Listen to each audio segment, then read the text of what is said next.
Welcome back, everybody, to Stand By for Tones podcast. With you, like normal, got myself, Isaac, and once again, Mr. Sam Schwab. Hello. How we doing, bud? Good, man. How are you? Not too bad. Yeah. It's been a heck of a couple weeks, it seems like. It's been crazy. Yeah. Busy flights, busy shift work, lots of education. Yeah. Lots and lots. Yeah. Getting to the busy time of the year, it feels like. Yeah, lots of stuff with us for the business, working on, just upping our game even more, man. Yeah, all the time. Working on that ALS, BLS, EMR stuff. Hopefully we'll get that out at some point. Right? Yeah, no, lots of, especially that BLS stuff. I'm excited for a lot of that to come out. And just good reminder, like always, make sure you check us out. Check out the website, www.standbyfortones.com, as well as go to Amazon, get yourself a book. Yes, please. Get yourself a course. Yes, please. Have some fun with some fun education. So yeah, and if you guys have any suggestions on, what you would like out to the EMTs, paramedics, advanced, what you would like to see in your refresher courses, let us know because, it could go so many ways. I mean, we're approved to teach so much education in so many different formats. Like if you want like something specific, like assisting the ALS provider, assisting the critical care provider, things like that, like that's a good idea. Improving your scope of practice, like the rubber meets the road stuff. Like let us know what you want so we can better tailor it because my brain power only goes so far some days. So I always love ideas because it makes our podcast a lot easier too when we have people that reach out and say, hey, like, have you thought about talking about this? Yes. So, but yeah, man, we got a lot to cover today. It's really not a lot, but it'll be fun, some fun stuff. No, we do have some fun stuff. I'm excited because I know you've been studying up on our first topic, and so teach me, my friend. Yeah, so the first topic on my brain map here, I have written as toxic shock, not just a tampon. Not just a tampon. Not just a tampon. So this came up because I was on shift a couple days ago. I don't know if I can see. Let's put that down. I got a lot of paper in my lap trying to keep my life straight here. So we went on this transport. It's probably early evening-ish for a teenager. I guess he wasn't a teenager. I don't know. A young adult, we'll say. Okay. That was acutely ill in one of our EDs. And we kind of got the information and we walked in. I mean, like the picture that was painted from the report was drastically different than what we walked into. Like walked into this kid laying on a bed, like breathing like a freight train, tachycardic in the 150s, 160s, dry as a bone, labor. I mean, like not respiratory distress, but labored breathing. Yeah. Like he's sick. Like this kid is sick. And I cycle a blood pressure. It comes back as dog shit. Like it's just like, and they're wanting us to go to a pediatric floor with this kid. And we're like, hold the phone. Like we're going to pause for a second. Like as much as I hate pausing in the middle of doing something, we have to find an appropriate place for this person to go. Yeah. Right. So that comes down to like our patient advocacy. We could do a whole series on patient advocacy on, where they need to go. So we pause this, let them know like, hey, we're probably going to end up on vasopressors by the time we get to receiving. Blood pressures are too low. We're not responding to fluid. Like our maps are, kind of floating that 55, 60 range. Kid's still conscious and, prepare, like call a PICU at the same facility and see what we need to do. Like, we're going to continue moving on, but we need to, up our game here because this kid's a lot sicker than what we thought. So it turns out this kid had a bunch of influenza A and strep. And one of the things that I was reading up on is toxic shock syndrome because that's what one of the admitting diagnosis was. Gotcha. And like when they said toxic shock, I mean, like first thing in my head was like, well, he's a he. Why is there a tampon? Yeah, why is there a tampon? Like, but it's not. It's not just a tampon. So when we think of toxic shock, when I was going through a lot of the history and the data of it, came from super absorbent tampons that women would leave in for 30 days at a time. Like they quickly left the market after all these incidences of sepsis, but like. A super absorbent tampon left in for 30 days, that just doesn't sound like a good idea in general. No. Like, I don't know what brand thought that was a good idea, but glad that's gone. But but it raised the question of like, what is toxic shock and what is the definition of it and what do we need to work? I mean, like to recognize about it, to be able to tell, is this toxic shock? Is this like some skin disease that I need to be freaked out about? Because some of the big indicators for toxic shock is they'll have a sunburn-like rash. It's usually caused by some streptococcus A, or I have something else written down here. Hold on. I can do this. Strep A or... okay, staph or strep A. So I don't know why I couldn't find my etiology section there, but typically caused by staph or strep A. So like they're going to get the gamut of all of because a lot of those are going to be like the MRSAs, the antibiotic resistant type of strains of our disease process. So they're going to be on a lot of antibiotics, and this kid was getting, the gamut thrown at him, trying to, get some form of rebound. One of the things we have to remember with antibiotics is they're going to get worse before they get better. Correct. This kid did end up getting intubated on the picky floor. He did very well for us after we got, pressors going and fluid going and things like that. Some more tank up. But some of the things that I wanted to bring up is like the lab values, because we don't talk about lab value derangements a whole lot.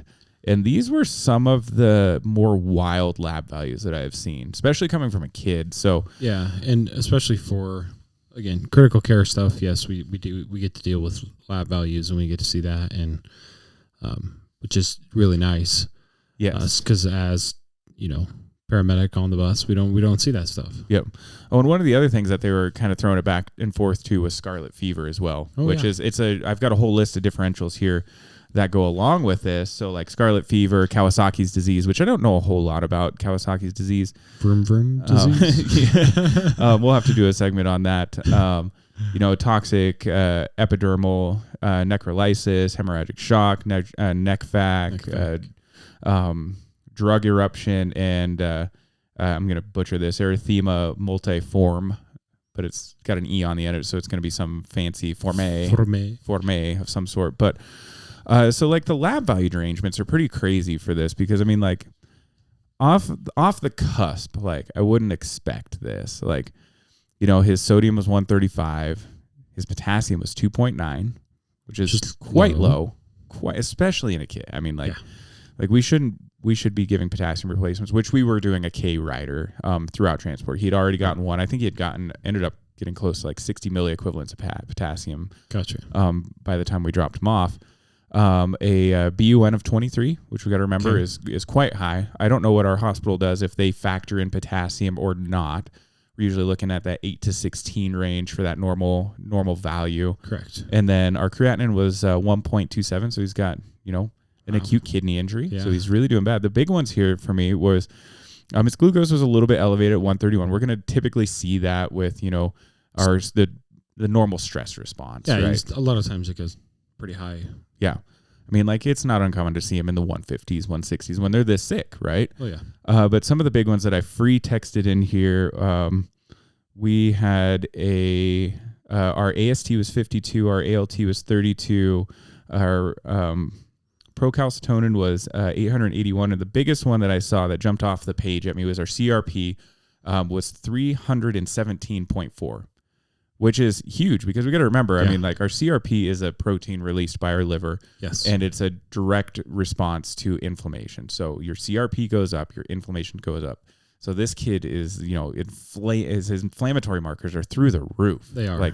And so like, we're not just in just like early sepsis anymore. Like, we are in septic shock. I mean, we're getting end organ perfusion issues.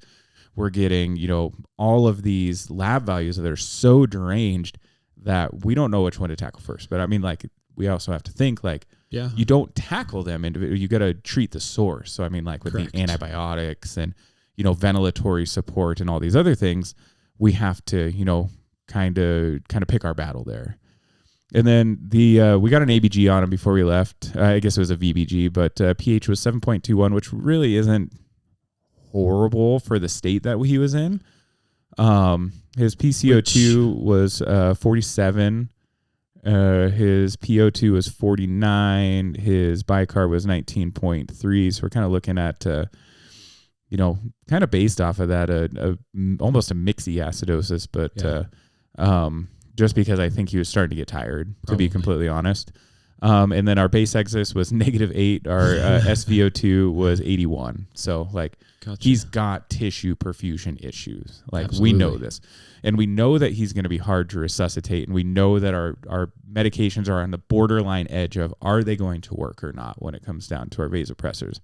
Because we have to have like a pH. I can't remember the exact. I think it's like around that 7.15 range and above for it to really have maximal effect, because we have to have adequate, cellular makeup and cellular perfusion and all these other things to allow the cells to uptake these medications that we're giving them. Correct. And so like we're battling so many different things here. We've got a massive empyema. Like this kid was caused by strep throat, and that developed some form of, a pneumonia, empyema. He's got a respiratory distress issue. I mean, I think they drained off like almost 1 liter of pus when they ended up finally putting the chest tube in, like instantly out. That's crazy. Like, and all of his hemodynamics improved. I mean, and the crappy thing is like, cause we sit there and think about these things like, well, we know this is being caused by this. Like, should we put in like a chest tube? Like, should we request the sending facility to do something about this? And they're like, no, just kind of go, like, we're going to monitor it and see if it gets better. But I mean, like, he's got tension physiology at the same time. So yeah,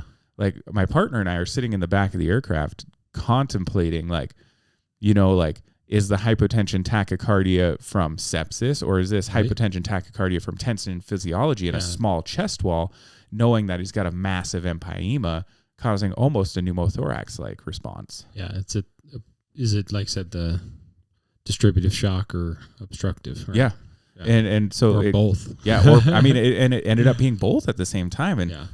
And so we progressively like kept getting I mean, like, and it was, just typical flight provider EMS, right? Like get to bedside, kid looks crappy, get him moved over. He starts to tank even fat. Cause I mean, that one movement just put him over the edge. Like that's all it takes. Maps in the 40s, maps in the 50s, like tachycardia is increasing. It's like, oh shit. Like we're going to hang 1 liter of fluid right now. To help continue tank them up. We're not getting to our, our 30 per kilo bolus yet. I mean, like, should we have gotten there? Yes, but also we need end organ perfusion. So like, then we started our levo, and, it worked, and we continually had to go up and do all these things. And it finally ended up getting us to a point of like, we're getting maps of 65, kind of titrating that age in years, times, what is it? Why can't I think of math? Is it 2 times their age in years plus 70 for their minimum systolic pressure? For minimum is 70, yeah. For minimum. So like we were titrating to that minimum for the time being until we could get them tanked up as best as we could. Yeah, and something to remember too, again, we can do a lot to fix people before we get to the hospital, but there's definitely times that you're just doing everything you can to get to that minimum. If you can, and get them to the hospital or to that, that higher level where then they can let those intensivists do their job. Yeah, exactly. And you know what, I think the handoff, I mean, like being the handoff that it is, like you tell them like, hey, this is what we picked up and this is where we're at now. And they're like, oh God, like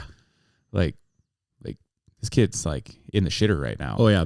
There's plenty of times that I show up and say, before you judge me, yes, this is where we're at now. Yeah. This is where we started. Yeah. So you're welcome.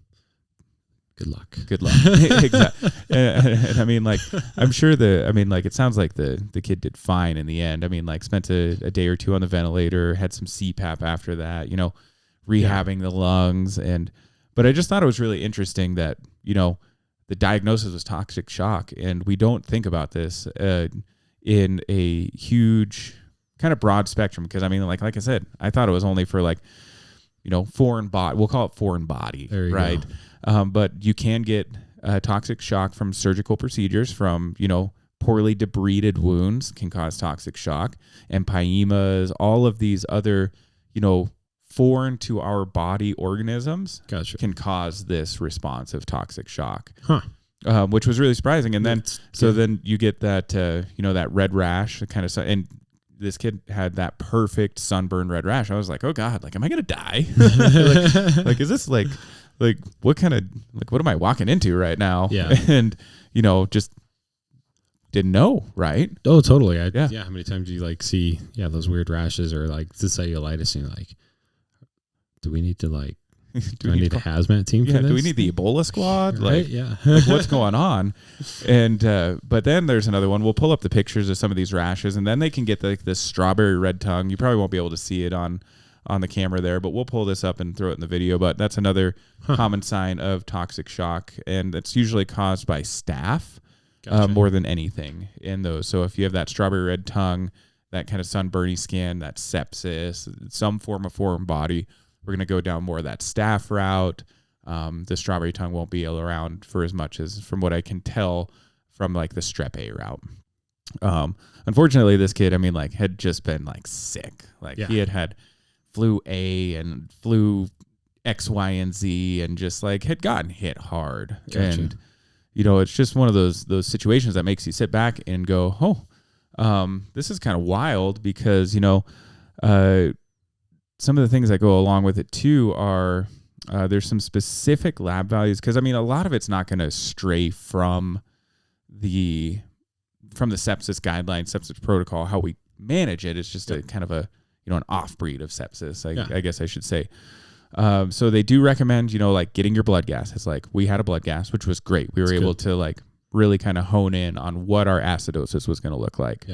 Kind of leading towards that mixed, but I think that with his massive empyema, his 1,000 mLs of pus and purulent fluid that's in that chest wall can lead to hypoventilation more than anything, lower volumes. It was probably incidental more than anything. Probably, right? It's definitely more metabolic than. Yeah, he was breathing like a freight train, like 24, 25, 26 times a minute. I mean, like he was breathing pretty good. I mean, even for like he's probably a middle schooler age, like way above what he normally should be breathing. So, but blood gases are highly encouraged in these patients. And so some of the treatment and management is aggressive IV fluids. We have to talk about responsive IV fluid therapy versus non-responsive, because I think a lot of people get hung up on that just in sepsis in general. Is like people sit there and they get dead set on like, oh, I have to give 30 mLs per kilo. To start vasopressor. It's like, no, like we need to get away from that. We need to start thinking more along the lines of like, is my patient responding to my first 500 mLs? Because you're going to start seeing changes in hemodynamics fairly rapidly, right? To a degree. You might see your heart rate come down a little bit. Like you'll see a little bit of change. Correct. You should start seeing something. Yeah. But I don't also feel like we should be waiting for the entire 30 mLs per kilo to go in before we, go to a medication like Levophed to provide life-saving measures for end organ perfusion, because, we want to promote, getting oxygenated blood to the end organs, right? Like we're taking care of our head, we're taking care of our heart. Our body's already doing that for us, but we also need kidneys and livers and, all of these organs. With those lab values, again, you already have an acute renal injury. Yeah. You've got a pissed off liver. Yeah. Nothing's good about it. No. Right? So we want to increase this flow to it.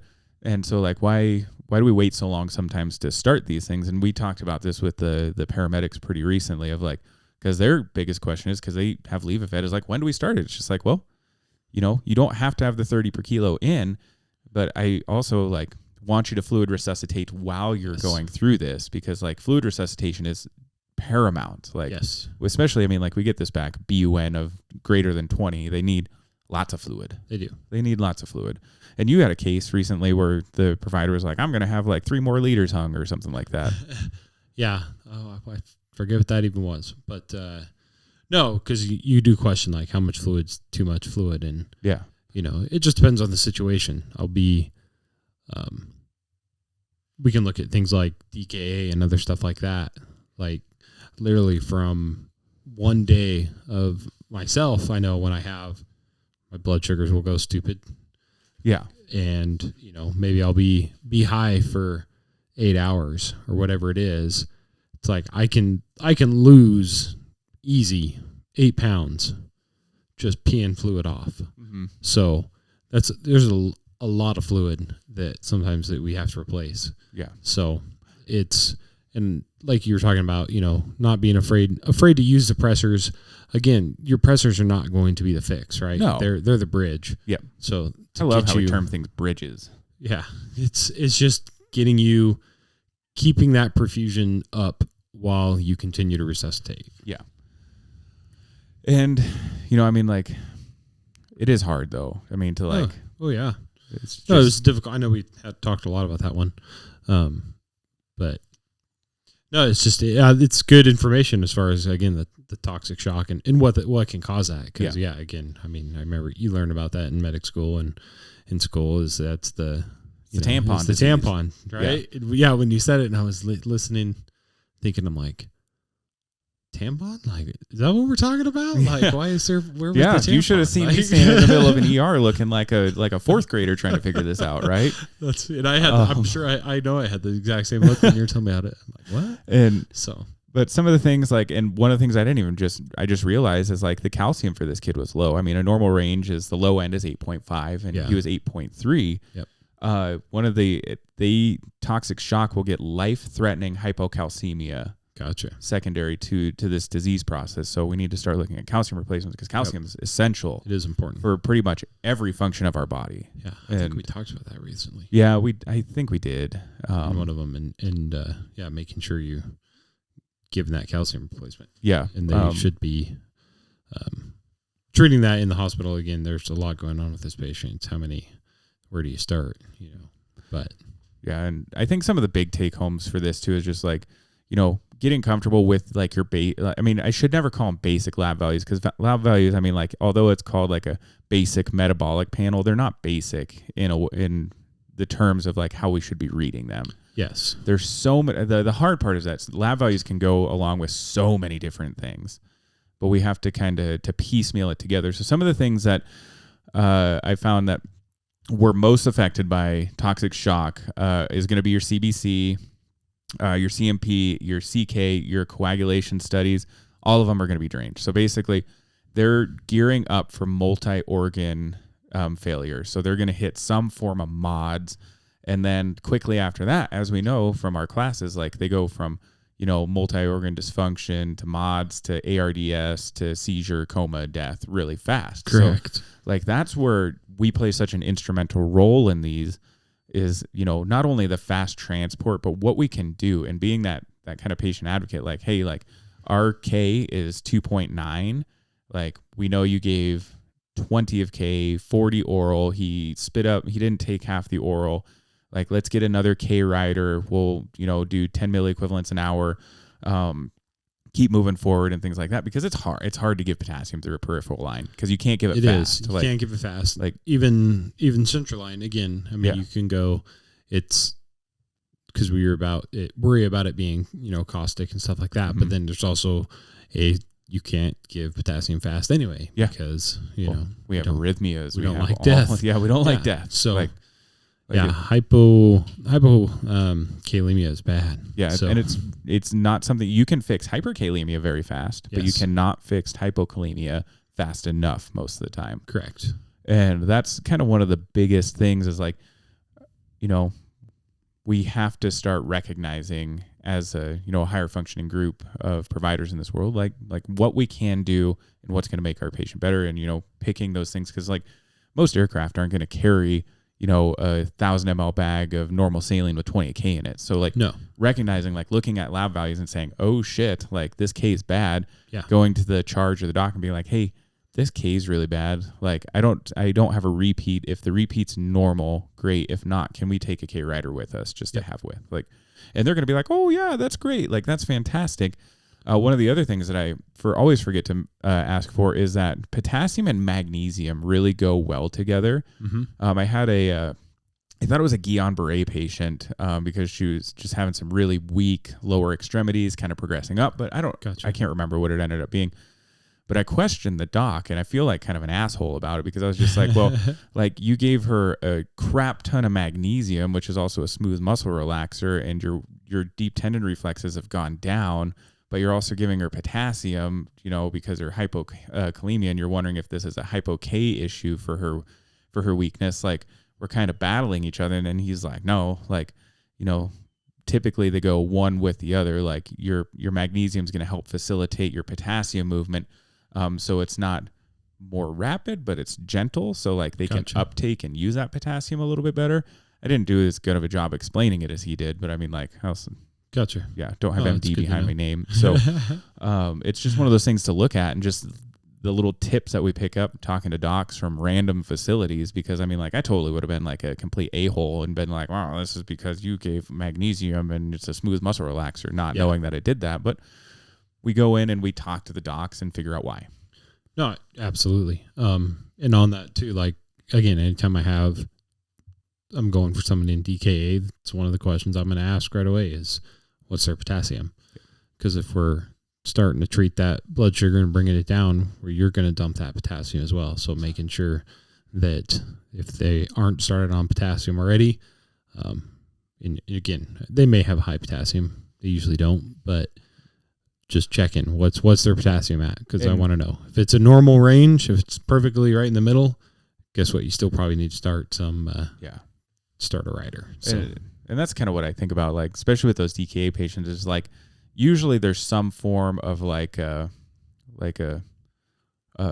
concentrate. Like they're so dehydrated that what potassium's left is concentrated, and that's what we're eating. Yeah. I can't remember what that's called for some reason, but like a heme concentrate almost side of things. And like, as soon as we start fluid resuscitating them, just because their potassium is normal doesn't mean it's going to stay normal. Correct. Yeah, it's going to drop. It's going to drop. And like, that's why I really like the rule of like, if their potassium's less than 3 or like greater, equal to or less than 3.3, like you need potassium to be going while giving insulin. Like no ifs, ands, or buts. Correct. So, and again, I look at that, look how acidotic they are, and you know that, again, that it's going to correlate with your potassium, right? The lower they are, and the more, if they look like they have a normal potassium, as soon as you start bringing that pH back up, that potassium is going to go down. So, yeah. So, just some, back on track here just a little bit, just some of the, the other kind of treatment paths for this kiddo, and toxic shock. And the biggest thing is like, getting them if it's a surgical issue, like, or like it's a, it's caused by some infectious disease like an empyema, or, you got to treat what's causing that. Correct. So like just like the tampon, the number one, treatment for toxic shock syndrome to get them to turn the corner is to remove the tampon. Yeah. Like it's not my job. No. And by the tampon, you mean whatever it is. Yeah. Exactly. Right? Like what is it? Like remove the tampon, whatever is causing the infectious disease process. I like that. We're going to use that at some point. We're going to use that more. Remove the tampon. But some of the other ones too is there's a high instance of nasal packing being left behind. And so like when they get their nose broken or post nasal surgery, like they'll leave a piece of gauze or something like that back up in the nasal cavity, and that'll cause it. I can just see brain infectiousness throughout my entire eyeballs at that point. Like, that wouldn't be very fun whatsoever. Like, no, this kid was lucky it went to his lungs more than anything. And then we just have to evaluate those lab values. Like, you really just got to watch those. You watch your platelets. You got to watch your clotting factors. You got to look at your kidney enzymes and everything, and just make sure that we're promoting the healing process and preventing end organ perfusion issues. That's kind of the down and dirty. I mean, like, the instance of toxic shock is pretty slim. I mean, it's like a 0.8 to 3.4 out of 100,000 patients in the United States are actually diagnosed with it. So it's a very low instance, but it's a very severely deadly. I mean, like it is, like, it could be really, really, really nasty. I mean, like, if it's caught early, I mean, they're gonna do fairly well. But I mean, like, if you've already made that corner to unresponsiveness and you hit that mods and DIC and all the fun things, then you're really going to, go downhill fairly quickly, which is unfortunate. So, anything else that I can think of? No, I think that covered it pretty well. Again, that just those pressors. Again, they're just that bridge to. While we're keeping to keep those fluids in, and it ranges again from what's going on with the patient and also patient age and where they're at. So pediatrics, you're probably going to be, I mean, you can do up to 60 mLs per kilo, which is probably what you need to do for them. If they are, and clarifies that's 60 mLs per kilo total. Yeah. So that's three. Do 20 ml, do 20 again, and hit one more time. Yeah, or 230 mLs depending on how your lungs sound and all that. Yeah. But yeah, man, I think that. Sorry, I was taking a drink. You're good. We've done a lot of talking today. We had sim today, and you know, it's a good topic to cover because I think sepsis is hit really hard in general, but I don't think we get into the nitty gritty of it enough. To be honest, we don't. And everything that, you know, again, it looks like sepsis, but you know, why? Yeah. And I'll float it back to DKA too. It's like, why are they in DKA? You have to stop whatever the process is. Yep. Whether that's an infection or we have to treat the underlying cause. And it's just like, one of my manager's favorite thing was to come up and like ask. It was a DKA question. He would say like, why do we treat DKA patients with insulin or something like that? And everybody would be like, oh, it's to lower the blood sugar to make them better. And he's like, well, no, it's like we're trying to treat an underlying cause, which is like this will help the umbrella of the underlying cause, but our main goal is to treat their metabolic acidosis, and we're going to assist in doing that with this subset of medications, which I thought was a really kind of that's a good point. A good point. I was just like, dang, dude, like that's pretty good right there. So, you know, it all comes back to treating that underlying cause, just like we do with sinus tachycardia. Like the number one thing we treat for sinus tachycardia, the underlying cause. Yep. Like sepsis patient, sinus tachycardia. What's the underlying cause? The sepsis. Treat the sepsis, fix the underlying cause. Sinus tachycardia will follow with. Yes. But yeah, man. No, I thought that was a good little. I mean, it's a pretty decent little overview. I mean, it's just something that we never thought about.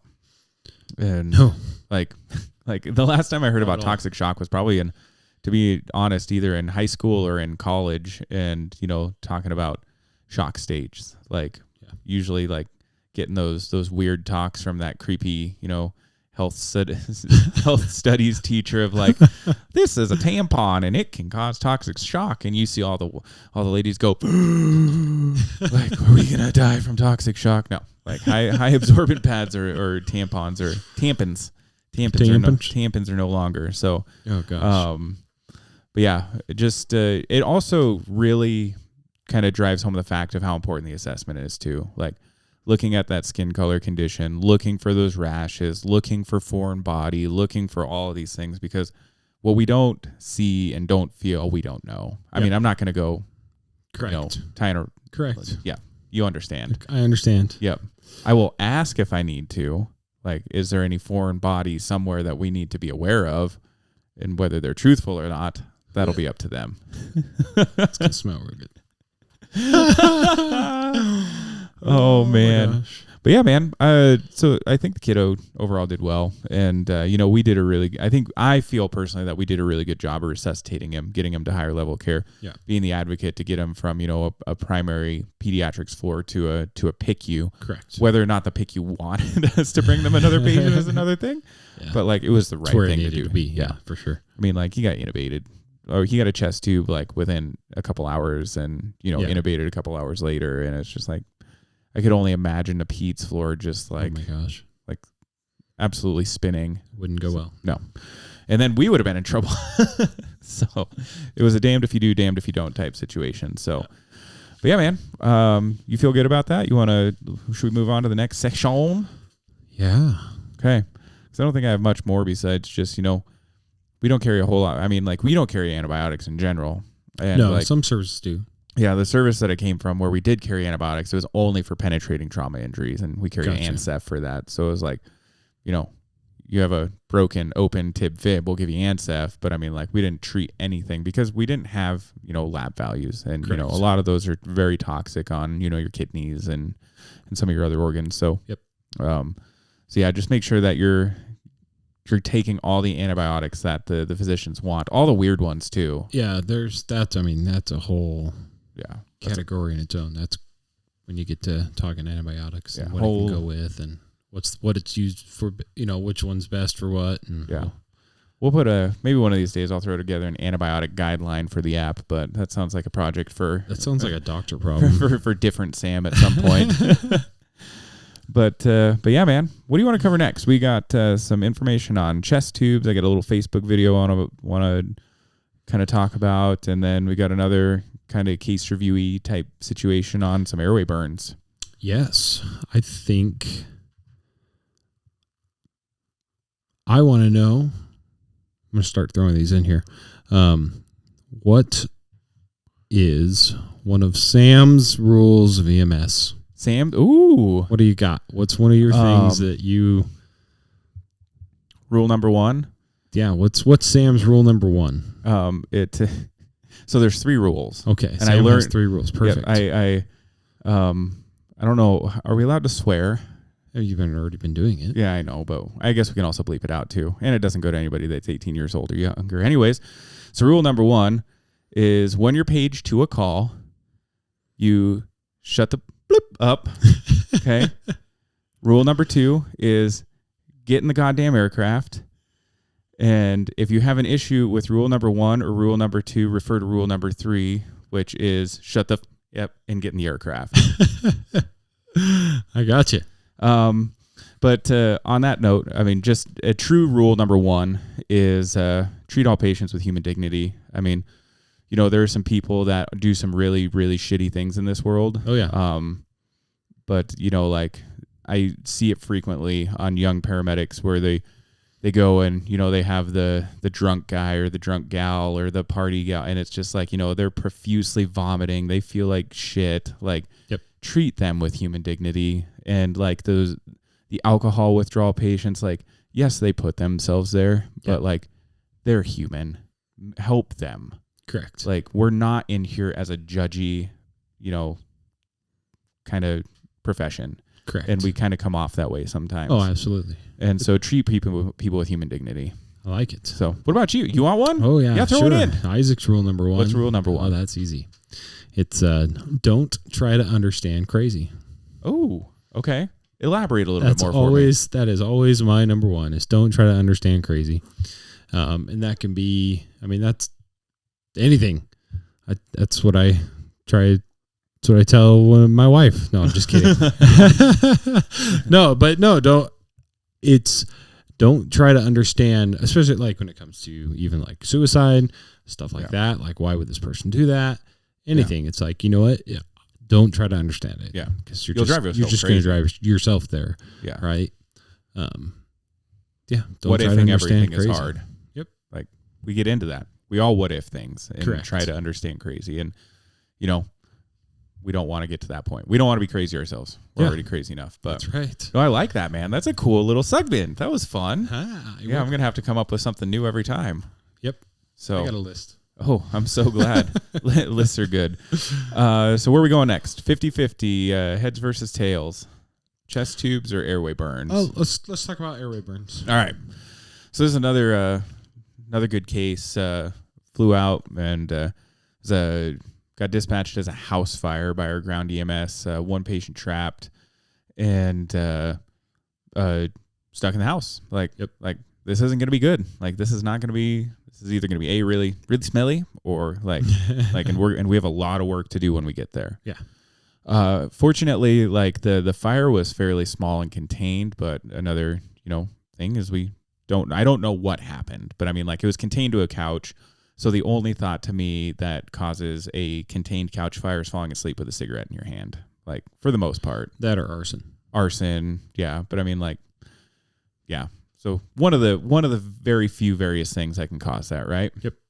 And so we get there, and fire did a phenomenal job dragging him out because we got an update as we're flying. Patient's unconscious, unresponsive, in the house, down. Facial burns, oral burns on the hands, like just high function of use areas. Yeah. And they did a wonderful job of getting him out of there. I mean, like kudos to them because they got in, got a rescue rope around him, drug him out, got him to the front yard. EMS scooped him up and started to, do their resuscitation. So we land on scene actually really quickly, like within minutes of them getting him in the back of the ambulance. So like we got to be a part of point A to point B of care, which is always fun, which right? Is nice. Good for us. Yeah, it's good for us. And so we get on scene, we get the IO started, couldn't get a line on him. Like, it's just a really frail, just like IVs blew every single time. Like, tried an IJ. One of the very few times I've been unsuccessful at an IJ. IJ or EJ? EJ. There you go. Thanks, not IJ. Yeah. Thank you. EJ. I got you. Yep. Thank you, buddy. And so very few times that we're unsuccessful with EJs. I mean, like, because usually they're very prominent, but he just had this really weird, rolly, couldn't pin it down, like sclerotic old EJ. You're good. Yeah. I'm like 50-50 with EJs. Yeah. I hate myself for it. But I mean, like, and I don't start him enough to keep a good rolling tab. And so the big things that I want to talk about is this guy had circumoral burns. He had nasal hair singeing. He had all of the things that make me go, oh no, we need to put a tube in this guy now. So this segment's going to be called Airway Burns and RSI, the time that quicker is better, because a lot of the times we, as in you and I, are promoting slowing down the RSI process to resuscitate, right? Correct. This is one of the times that it has to happen now, because this is like epiglottitis. Our time is limited. And so get the IO. We do full sedation. I guess the first thing was like blood pressures were crap. Gave him some push dose epi, and got him sedated, got him paralyzed. My partner actually goes in for the intubation, and I'm watching over because we've got video laryngoscopes, and like nice. It's just black in there. Like it is just charred. Like the vocal cords are charred. They're covered in soot, and it just is like, oh man, like this is that point where you go, this could be rough. Yeah. And like, this is why we do early airway in high in, superheated gas airway burns. Is like airway now. I don't care if he's a GCS of 15 or not. He had superheated airway gases and he's got singeing in his mouth. He's going to need an airway. He's getting intubated. Yep. And so luckily, I mean, like for us, this guy was a GCS less than 8. He had carbon monoxide, possible cyanide toxicity from couch fibers and floor fibers. I mean, like he was deranged to be completely honest. Like, I mean, like just doing that flaily, flappy arm thing. So some of the key points that I wanted to talk about with airway burns, besides the RSI and getting them intubated faster, is what do we do after we get them intubated? Like, what is our vent strategy? What are we looking at? What do we do in instances of resistance and compliance and all of these things? Because we were unlucky enough to fly 3.5 minutes to our scene, but then weather rolled in on top of us, and we ended up driving 2 hours and 15 minutes to the burn center. And like straight from scene, ambulance, just kept him in the back of the ambulance and said, hey. Oh, wow. Yeah, like we didn't go like I called MAOC and was just like, hey, these are our two options. I can take him back to our local hospital 30 minutes away, and, he can, sit there and we can arrange transport and get him to where he needs to go in, 5 or 6 hours. Right. Or we're out of service already because of weather, so we're just going to stay in the ambulance and we're going to drive to our trauma burn center. And they were like, you guys up for that? Like, we got sedation, we got fluid, we got an ambulance, we got a driver. So we get him in the back of the ambulance, or he's already in the back, get ventilators set up. And, I typically will put my starting ventilator on fairly, I mean, like barring my minute ventilation stuff, like fairly benign, like IDE ratios of 1 to 2, right? I mean, my I times, all fairly, benign. Yeah, we have it. The way set it up. Yeah, right. Yeah. It's like my initial ones are, they're very generic. Yeah. It's going to work for most of the population kind of stuff. So yeah, for sure you're going to use that kind of stuff. Yeah. And because then I can always tailor it off of what I know is abnormal at that point. Right. So we get them on, and then instantly, like, resistance pressures weren't bad. Compliance wasn't bad, but instant auto peep, like hitting auto peeps of like 2s, like 2.5s, 3s, like significant, air trapping. Yep. And I'm just like, well, he looks like a COPDer. So like, we'll get that. Then we got airway burns on top of that. So we started extending out our E time, and I did it in increments. I went to 1 to 2.5. That dropped my auto peep, down to closer to 1.8. Then I went to a 1 to a 3. That came down to closer to a 1. But over the time frame, I ended up at a 1 to 4, which isn't unheard of by any stretch of the imaginations, but I took my time getting there because I mean, like, I would watch his auto peep climb back up and come back down. And then I was starting to think of like, okay, like he's got, you know, he's got some pretty significant expiratory wheezes. Like we're getting toward, I mean, like we're creating a prolonged expiratory phase to allow him to go. So like, what do we do to treat subglottic airway burns? And it's not something that we typically think about. Because when we think about subglottic, there's things that are past the vocal cords. Like we know the mouth and the superior part of the vocal cords were all messed up. But what about down below? Like we have a bunch of very sensitive tissue down there. Correct.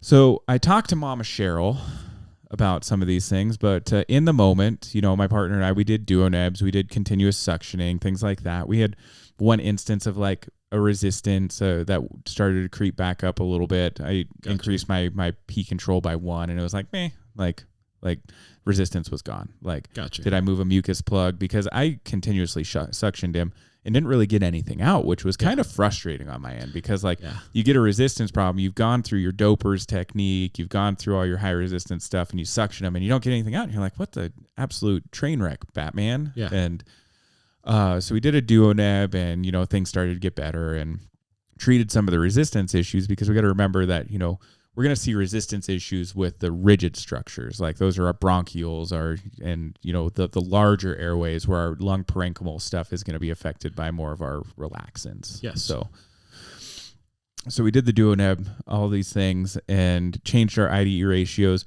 But then we started going down the route of like, is racemic epi good for these? Because I mean, like this is an inflammation issue, and what do we treat inflammation with? Yeah. Typically it's epi or some form of steroid or things like that. But I didn't know at the time what was right versus wrong. And after talking to Mama Cheryl for quite some time, it comes down to really the time frame of the burn on when we're going to start, you know, progressing into a lot of these things. Like it's that 2 to 3 days later when we start to shed those linings of our lungs and our bronchioles. And then I have never heard it really until I came back here. Like the pulmonary toilet is what they allude to. And that's, you know, saline bullets down the ET tube frequently, deep suctioning, clearing that out. And like, if you can do that without popping their ventilator off, that's great. But most of the time you're going to end up losing some PEEP and doing things. And it's a long, tenuous dance of trying to get these patients to rehab their lungs. And luckily, I mean, like we had them for like the phase 1 to hour 3 where we're just starting to see that inflammation response. Correct. Yeah. It's just getting started. It's only going to get worse, right? Yeah. Like she said, you know, you always hope coming from the burn unit that you weren't getting your patient on day 3. Yeah. Yeah. Right. I wouldn't want it. I mean, like, I don't want to work in a burn unit to be in general. I mean, like, correct. A, it's sad, and B, it's just not my cup of tea, man. Correct. But from her who that's what she did. Yeah. You know, and day 3 was that bad where you're getting the peak of that inflammation and then starting to get the, like you said, the shedding of all that lining and all that stuff coming off, and it gets nasty. Yeah. It just sounds terrible. Yes. To be completely honest. And I mean, like, if you're unlucky enough to have to transport somebody in you know, a subglottic airway burn on day 3, like hold on to your pants because it sounds miserable. Like you're going to be hit with high resistance, low compliance. You're going to hit with, you know, bronchial swelling. So you're going to extending your IDEs out. You might even get to a point where like, you know, you're getting oxygenation issues and you have to end in a 1-to-1, but slower rates or slower volume. I mean, like there's so many different ways that we're going to have to tackle this. Yes. And so luckily we deal with these in the acute phase. Correct. But what it comes down to a lot of is just doing that continuous deep suctioning. And I don't think I suctioned him enough. As much as I did, I don't think we did enough.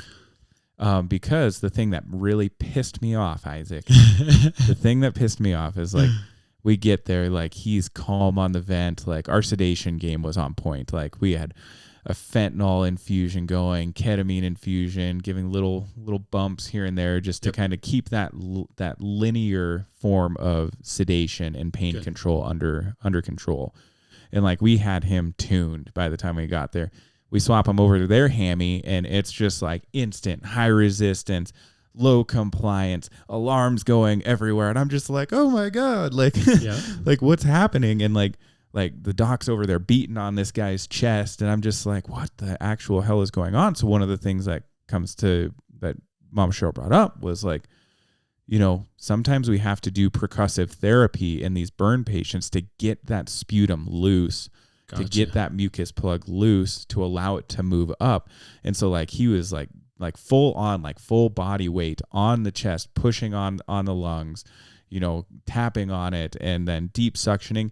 And then their last deep suction, I swear they pulled out like a mucus string at least a foot long. And I'm like, oh, there it is. I'm really glad that I witnessed this in this environment. Totally. So I know how to do it next time. Yeah. Do it better next time. And if that happens. And that was another good tip too on again, just getting on that chest and pushing. I've had those patients where, again, you get that air trapping and that you have that problems with that. And it's like sometimes you just have to take them off and literally just push on their chest and get that air out. So you can stop that full air trapping sometimes. It's going to be way faster than sending out your IDE. I mean, like you're going to lose your PEEP, but I mean, like you need to lose it anyways. Yeah. Like I sounded like Boomhauer there for a second, but, no, and it's lots of good points. It's something that we don't see a lot of. No. Again, we see that acute phase. We see that a lot of times we'll get them before the swelling starts, even in the upper airway, and we're intubating them quickly. At least we should be, right? And that was another great point that talking to Mama Cheryl that she brought up was. I wrote down the quote too. Yep, I'll let you read it there. So, I will never fault you for intubating a patient that I can. I will never forgive you if you don't intubate, or if you don't and I can't get them intubated. Yeah, and that was from that was Dr. Saffel. Dr. Saffel, who's he's a burn expert. Very well known burn. Yeah. So they're not going to fault you for intubating somebody, right, with those suspicions. But when you bring them in and then it doesn't get done, and by the time they realize, like, oh crap, we need to intubate them, then it's too late, and it's so difficult. And well, I mean, like, and then the instance is like, are we going to cut the neck? Right? You're going to have to at that point, and they may have to. So being able to intubate them early and avoid that, it's going to be very important. And I think the driving home factor of that was, we were so lucky to get him intubated in that. I mean, like to know when the fire started, be on scene that quickly. I mean, like to lift, fly 3 minutes, set down, 100-yard walk over to the ambulance, in the back, intubated, and 10 minutes later, like we were so lucky that was the case. Yeah, no, and that's best case scenario for us, right? But like we get to our receiving facility and they throw the glide scope in because I mean, like they can only believe. I'm a huge trust but verify person. Correct. But I mean, like, and I'm glad that they trust but verify us because I mean, like they go in with the glide scope to see the extent of the inhalation injury. And like it's like pure hamburger that is just like swollen. Oh, really? And like just, I mean, like they are suctioning and sucking. I mean, just like oral suctioning. This guy, I mean, like it is just completely swollen up around that ET tube already. Wow. Like if they needed to do a tube exchange, it would have been like a bougie through the tube. Like I really hope that this stays in and we can pass it type thing. Luckily, we were able to fight the resistance issues with really good pulmonary toilet technique. And we were able to, save that time there. Yeah. So for sure. But I mean, like it happened like within, like it probably was within that hour that we had him, that first hour that all that swelling took on. And, we have the Thomas tube holders. I mean, like you can't really see the inside of the mouth as much as we would probably want to. But I mean, like we had the airway secured. There was, we didn't need to look in the mouth right at that time. No, you don't. You've got it done. Yep. So, and then a couple of things that I just kind of tossed back and forth was like, do we need to give the steroids? Do we need to give the racemic epi? It's kind of one of those damned if you do, damned if you don't type thing. Or like, it's kind of an afterthought. It's an afterthought, and I don't know the answer to that. And so a lot of that came down to was that's going to be like, the 2-3 days later when the full inflammatory response gets kicked in. But I mean, like, I don't know if I would go in and start slinging steroids to somebody like that. But we'll have to get some follow up on that. Maybe talk to a burn doc and see what their thoughts are on steroidal use in these situations. I don't think we would have been in an issue because this was an added COPD exacerbation on top of it, and like all of these other things. I just start to think about like, if that inflammation got so bad, like what would I have done? And those were my top three things. It was like racemic epi, my albuterol duonebs, my steroids, and higher pressure controls. Like and that's that's a good. Just thinking about that too. It's like, okay, not only the burns you're dealing with, but then that history of COPD and other stuff. So now you have not only normally floppy airways and crappy airways, now they're swollen. Way worse on top of it. It was not. I mean, like it was fun time was had by all.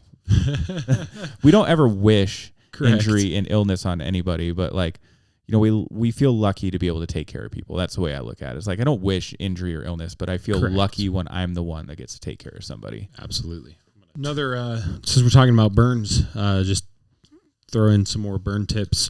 Another thing that we do is, you may be throwing in NG tube or OG tube as well. Do not tape that to your ET tube, right? Don't do it. That's the first thing that's going to get pulled out on accident is an NG tube or an OG tube, right? Especially OG tube. And if that's getting pulled out and you're taping it to your ET tube, like we said, we just talked about it, man. You take that ET tube out around it. Tissue's already been swollen up, right? That's, game over. So do not tape that OG tube. We need a womp womp noise. Womp womp. Right. And that's such a good point too. And just in general, because, I frequently forget to put my OG tube in when I'm intubating somebody. Frequently forget it. Like I'm in there. I've got the tube passed. Like why not just throw the OG tube? I just directly visualize that OG tube going down. Like probably make it heck of a lot easier. I don't know how many times you try to throw an OG. Like, oh yeah, let's get that OG in. It's a pain in the ass, and then it's just like you can't tell, especially when you're flying, like because you can't listen. Yeah. So I intubated somebody with an NG tube one time because I couldn't hear. Like it was a whoopsie. Yeah. No, no shit, man. I was out in one of our neighboring cities. I had a guy that was just profusely vomiting blood. Like it was either like some big, it wasn't like a Mallory Weiss or like a Borhaves tear. It was more of like but it was like irritating enough where he's profusely vomiting and had bright red blood coming up. And I was just like, well, shit, like let's get this stopped, and gave him a bunch of Zofran. He was still feeling like shit. And I was just like, well, let's just put an NG tube down and in the back of an ambulance and slide the NG tube down, get it all measured out, slide it down. And he goes from talking like this to talking like this. And I was just like, was new or didn't realize anything. Hooked it up to suction, got a bunch of blood back, because this guy had aspirated and things like that. And I walk into the hospital a little bit later, and one of the doctors was like, "Hey, solid work on that intubation, by the way." I'm just like, I haven't intubated. No. Wow. He's like, oh yeah. And but he also followed it up with, Sam, if anybody tells you that they've never put an NG tube in somebody's trachea before, they're a bunch of dirty liars. And I was like, okay. That made me feel better. I don't think I have, but I haven't done that. That's interesting. Yeah. Wow. Fully conscious, had him drinking at the same time, or I had him swallowing air. I didn't have water with me, but I'm trying to get that tube to go. But just the fact that I missed I'm doing pretty good. Just like that tube was sitting right through his vocal cords. Gosh. That's crazy. Yeah, it was nuts, man. But wow. That's right, folks. We make mistakes too. Yes, we do. It's practicing medicine. Right. So it's only a mistake if you don't learn from it. Yeah. Well, I learned from it. But yeah, so back on Airway Burns, wow. They're just they're so quick. They have to be quick, just the nature of what they are. They are quick. And I'll make sure I throw up some pictures. Mama Cheryl gave us some great pictures for, talk about airway sloughing and what we mean by that. It gets nasty. Yeah. It gets way bad. And there's sometimes it's to the point that there's nothing you can do about it. I think a lot of these pictures are post-morbid probably. And, totally. But it also drives home that point of like percussive therapy. Like we see these vests get put on people with pneumonias and things like that to help break up that crap and allow them to expel it. But I mean, like, we don't think about it in any other sense of the imagination. Like doing percussive therapy, if you're getting high resistance, you got a burn patient and all these other things. I mean, like, give them a couple good, taps on the chest, give them a good exhale, do it and suction while you're doing it to see if you can grab hold of that big old snot rocket. And don't be afraid to throw some saline down too. Yeah. Like I do that all the time. Dump saline. I mean, bag it around for a minute, suction it out. The thing that like, I didn't think, I mean, like, cause we get mucus plugs frequently in like trach patients in our community. Like my treatment for that is saline down the trach and have them cough forcefully. And usually you get that big old freaking nasty wad coming out. And why I didn't do it for this guy. I mean, like, I didn't need to do it, but I mean, like, it wouldn't have, would I have known what to do? Yeah, it would have gotten to it, but like clearing an ET tube's hard. Yeah. So it's interesting because we don't always see that kind of stuff, and it's something that you're seeing those high resistance.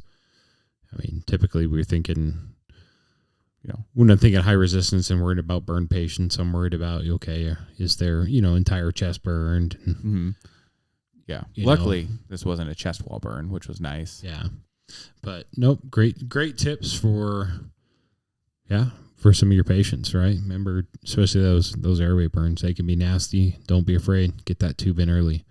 Yep.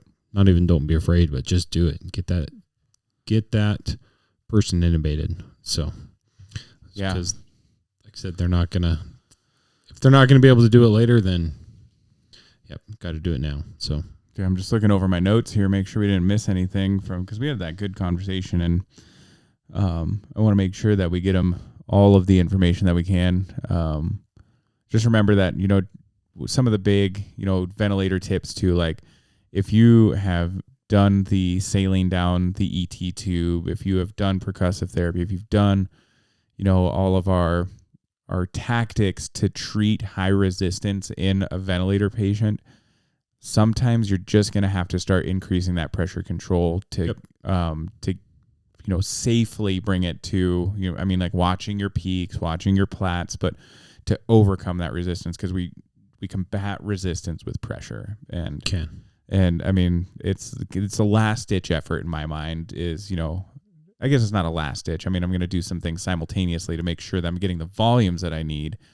But I mean, like, correct. Like as I'm giving a duo neb and have high resistance and I'm getting low volumes, I'm also going to crank my pressure control up. Yep. To try and meet some of those volumes while safely, of course, while I'm trying to, get that duo neb in, then we can bring them back down, titrate them back down to another where we need to be. So, any other thoughts, tips, tricks, anything like that, ventilator wise, airway burn wise? Because up next is all you, buddy. No, I think I've talked too much. You've talked a lot today. It's okay. I don't mind listening. I have fun with these. Like when we first started doing podcasts, I was really nervous about it because I didn't know what we were going to talk about. And then the more questions that we get, like the more questions that you guys send us, the more fun I have researching things, because I mean, like, totally. There's a lot of things that I just don't go out of my way to pull, I guess I should say, and like really get depth into the nitty gritty. So no, I think,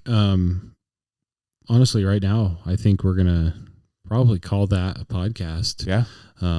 Couple good topics, and I think that stick with that because there's some great learning points, things that we don't think about all the time in both those scenarios. So just remember, that again, toxic shock syndrome. That was great learning there. Remember, it's not just tampons. Yep, not just tampons. I'll put a tampon counter up. How many times say tampons in this podcast? And then tampon.